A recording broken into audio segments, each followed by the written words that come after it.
A London landmark is being silenced. Big Ben will stop its famous chimes for several years starting next Monday. Extensive repairs are being made to the famous clock tower that looms over the Palace of Westminster, the home of the British Parliament. Charlie D'Agata is at Big Ben in London. Charlie, good morning. Good morning. Well, we've made it all the way up the tower, and that is the bell better known as Big Ben. Why service it now? Well, chief engineer said, try running your car 24 hours a day for about 160 years. But the idea of that staying quiet for 4 years, a British politician said, that's just bonkers. The big bongs of the Great Bell have echoed across London for 157 years of pretty much unbroken service. Through 6 monarchs, the kings and queens who have come and gone, right up to Queen Elizabeth.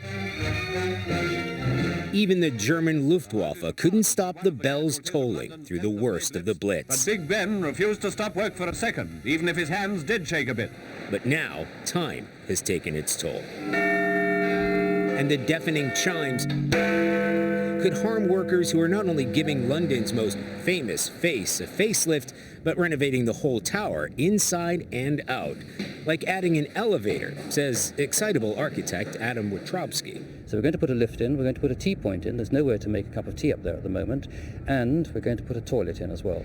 No toilet's one thing, but in this country, nowhere to make tea is just uncivilized. This lever will move. 5 years ago, we got a rare look inside the belfry to see the huge bell up close. About 1854, they had to get this clock that was the most accurate clock ever built. Ian Westworth, the mechanic who's been winding the clock, literally, for the past 7 years, wants to keep it that way. He has an old-fashioned fix, pennies. By putting on or taking off a penny on the pendulum like this, you speed up or slow down the clock by 2/5 of a second in 24 hours. Not only is the old clock still doing its job, so is Ian Westworth. Because it's such a long stoppage period, we'll be able to check absolutely everything on the clock. Oh, it's still working, which is good.